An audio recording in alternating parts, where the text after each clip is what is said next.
شوف، جمهور العائله دائما ما غتصبر على واحد الشخص في وسط العائله. كي ربما كيرتكب اخطاء، هذه معروفه. لكن التغيير ما جيناش وغيرنا. كان دور جا اضطراري، كل شيء الامور معروفه. كاينين حويجات اللي ما يمكنش لنا ندخلوا فيهم، ولكن تغيير راه ماشي تغيير على مستوى المكتب المسير ولا اللاعبين ولا المدرب، ولا راه حتى على مستوى المدرسه ديال النادي. مع التغيير، لكن التغيير الافضل والاحسن ماشي التغيير هو نبقى بلاصتي راه كنغير. التغيير من اجل التغيير لا، خصنا نشوفوا مثلا احنا مقبلين كاس العالم للانديه. احنا الوداد دابا مع 24 فريق عالمي. اذا هنا اشنو خاص الوداد على الاقل ظهر بوجه مشرف، لان المستوى اللي حطوه فيها هو المستوى الثالث مع انديه كبيره، مع البوكا جينيور، مع الهلال السعودي، مع الزمالك اللي فايز ب 11 كاس افريقيا. كنظن بان المستوى ديال الوداد خصنا نحافظوا عليه، ويكون ان شاء الله كاس العالم ديالنا ديال الانديه على الاقل انا نخرجوا حنا رافعين الراس. لان باش تفوز بكاس العالم مع الانديه خصك تكون اولا مسيرين يكونوا عالميين، البنيه التحتيه تكون عالميه ديال النادي. احنا ولكن على المستوى الافريقي كنظن باننا في المستوى، ولكن على المستوى العالمي مازال باقيين بعاد شويه.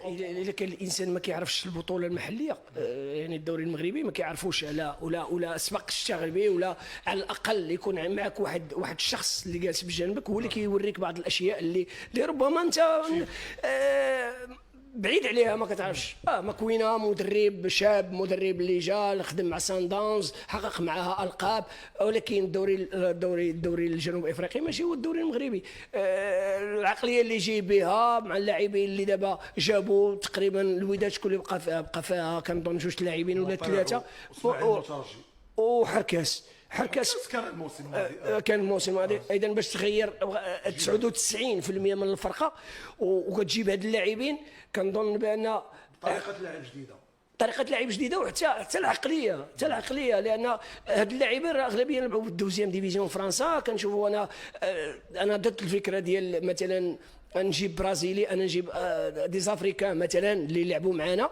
برازيلي انت دابا ضاعت الوداد في قلب هجوم، حتى يعني المردود ديالهم ما غيعطيش في هذه الظرفيه اللي فيها واحد التغيير جذري.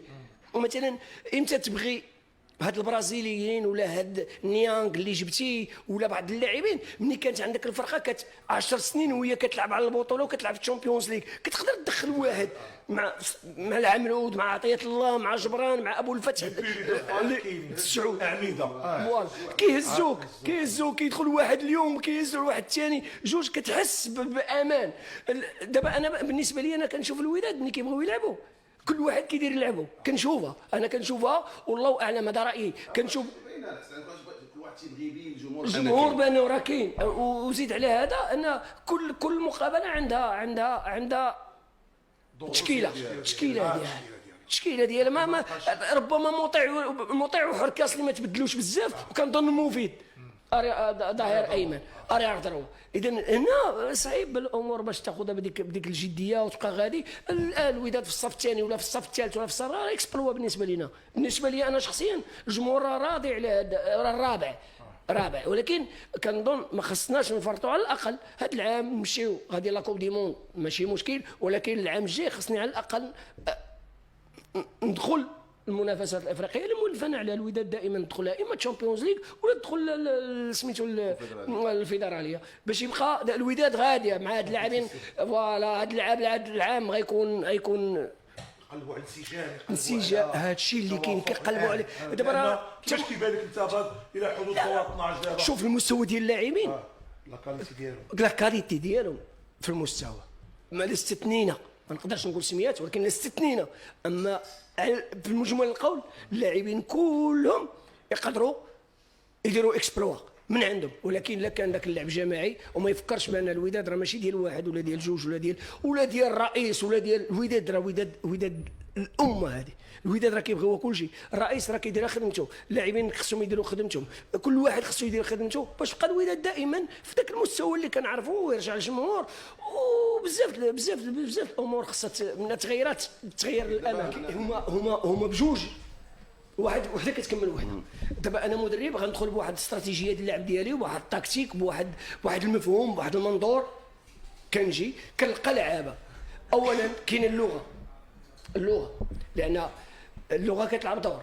انا شخصيا تفاجات بواحد قال لي بان راه كاين، ما عرفت الله اعلم، انا ما عرفتش. قالوا لي انا راه كاين واحد اللاعب كيلعب توتيرير. علاش؟ على انه كيهضر بالونجلي كيشرح لهم، ولكن ما عرفتش واش صحيح ولا ماشي صحيح، انا ما عرفتش. ولكن كنظن بان المدرب الفكر ديالو، رغم ان كاينين مترجمين غير الفكر ديالو الهضره ديالو راه حنا في اللغه العربيه ولا في الفصحى ديالنا بارفوا انت كتوصل الهضره بطريقتك وانا طريقه اخرى، ما بالك حنا كنفهموها بجوج.